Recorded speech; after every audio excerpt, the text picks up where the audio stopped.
नमस्कार जी। इस समय देश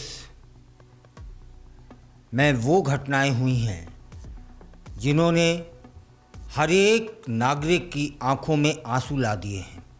इसी बीच में जानकारी हुई है कि पूर्व सांसद और भारतीय क्रिकेट टीम के कोच गौतम गंभीर को आईएसआईएस कश्मीर से जान से मारने की धमकी मिली है। उन्होंने दिल्ली पुलिस से संपर्क किया और एफआईआर दर्ज करा दी एवं अपने परिवार की सुरक्षा की मांग की है। मैं बताता चलूं कि पहलगाम आतंकी हमले के बाद गौतम गंभीर ने कड़े शब्दों में इसकी निंदा की थी। पूर्व भारतीय क्रिकेटर और सांसद ने इस आतंकी हमले में मारे गए लोगों के प्रति अपनी संवेदनाएं व्यक्त की थी एवं कहा था कि भारत इस कायराना हरकत का जवाब देगा। इसमें गलत क्या था? गौतम गंभीर ने अपने सोशल मीडिया एक्स पर लिखा था कि मृतकों के परिवार के लिए मैं प्रार्थना कर रहा हूं। इसके लिए पूरी तरह जिम्मेदार लोगों को इसकी कीमत चुकानी पड़ेगी। भारत हमला करेगा। तब फिर आईएसआईएस की तरफ से जान से मारने की धमकी मिली। कर तो कुछ ना पाओगे, लेकिन एक बात तय है कि जो गौतम गंभीर ने कहा है उसमें दो राह नहीं है। यह एक अकेली उनकी मांग नहीं है, पूरा भारत एक है इस विषय पर। आपको जानकारी होनी चाहिए कि पहलगाम आतंकी हमले के बाद भारत सरकार ने राजनीतिक, आर्थिक और कूटनीतिक मोर्चे पर पाकिस्तान को वह चोट पहुंचाई है जिसकी वह कल्पना नहीं कर पा रहा होगा। सरकार ने 5 बड़े फैसले लिए, जिनमें सिंधु समझौते को स्थगित कर दिया गया है। यह एक कड़ा फैसला माना जा रहा है। और उधर पाकिस्तान ने भी भारत के फैसलों पर जवाबी कार्रवाई करने का दुस्साहस किया है। पाकिस्तान में राष्ट्रीय सुरक्षा समिति की बैठक होती है। वहाँ के प्रधानमंत्री शाहनवाज शरीफ उसकी अध्यक्षता कर रहे होते हैं और पाकिस्तान ने फिर से एक गीदड़ भभकी दे दी कि वो शिमला समझौते को स्थगित कर सकता है। तब फिर जान लेते हैं कि शिमला समझौता था क्या। 1971 के युद्ध में पाकिस्तान को भारतीय सेना ने करारा जवाब दिया था, या यूं कहें कि मुंह तोड़ दिया था। पाकिस्तान के 2 टुकड़े हो गए थे। युद्ध के करीब 16 महीने बाद हिमाचल प्रदेश की राजधानी शिमला में भारत की तत्कालीन प्रधानमंत्री इंदिरा गांधी और पाकिस्तान के तत्कालीन पीएम जुल्फिकार अली भुट्टो की मुलाकात होती है। 2 जुलाई 1972 को दोनों देशों के बीच एक बैठक हुई जिसमें समझौता हुआ और समझौता के तहत हस्ताक्षर किए गए, जिसे शिमला समझौता कहा जाने लगा। समझौते का मूल उद्देश्य दोनों देशों के रिश्तों को सुधारना था। बताता चलूं कि भारत पाकिस्तान युद्ध के दौरान 90,000 पाकिस्तानी सैनिकों को भारत ने बंदी बना लिया था। वहीं हमारे देश के कुछ सैनिकों को भी पाकिस्तान ने बंदी बनाया था। समझौते के बाद दोनों देशों की सैनिकों की रिहाई होती है और युद्ध के दौरान भारत ने पाकिस्तान की ज़मीन पर कब्जा कर लिया था। समझौते के बाद इसे उन्हें वापस कर दिया जाता है।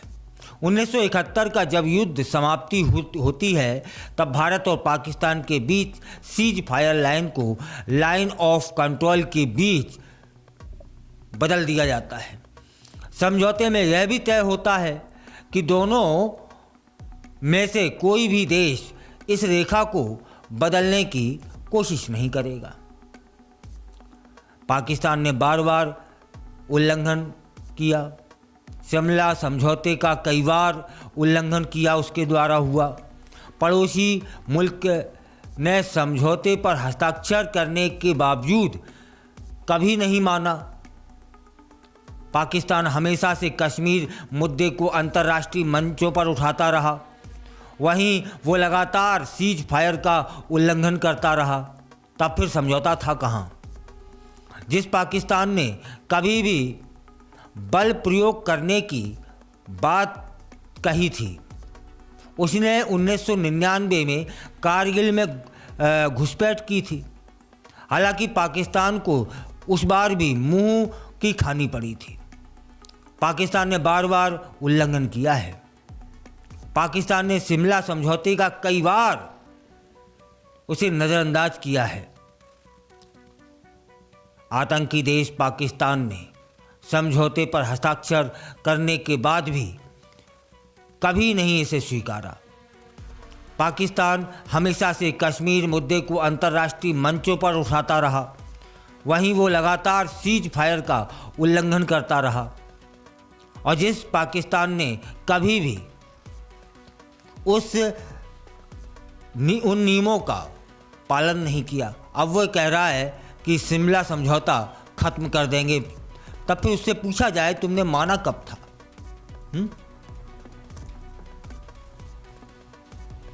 अब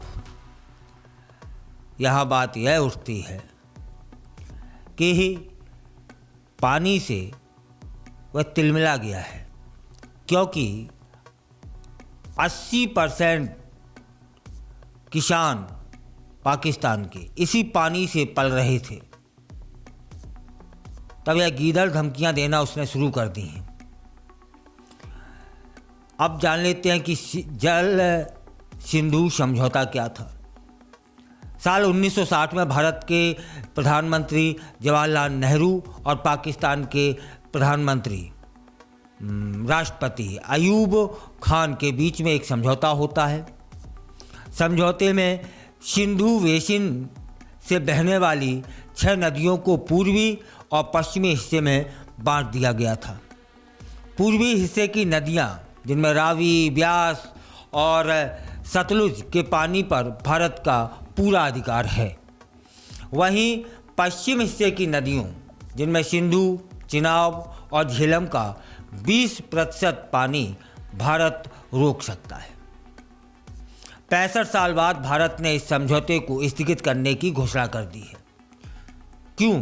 क्योंकि पहलगाम हमला एक दरिंदगी है। यह पहली बार हुआ है कि आम नागरिकों पर हमला किया है। यह एक दुस्साहस है। इसी के चलते भारत ने 5 नए कड़े फैसले लिए, जिसमें सिंधु जल संधि तत्काल प्रभाव से स्थगित कर दी गई है। जब तक कि पाकिस्तान विश्वसनीय और अपरिवर्तनीय रूप से सीमा पर आतंकवाद के लिए अपने समर्थन को त्याग नहीं देता, तब तक तो यही सब रहने वाला है। फिलहाल अब वो गीदड़ धमकियां देने पर उतर आया है, क्योंकि वो तिलमिला रहा है भारत के कड़े फैसलों पर। और जो ये कड़े फैसले लिए गए हैं, इससे भी ज़्यादा है भारत की जनता मांग करती है, क्योंकि उन दरिंदों ने वो कायराना हरकत की है जो मानवता के लिए भी शर्मसार करने वाली है। फिलहाल जो भारत के आतंकवादी या भारत में रहकर के पाकिस्तान के लिए काम करने वाले 2 आतंकवादियों के घरों को नष्ट कर दिया गया है और वो इस हमले में शामिल थे।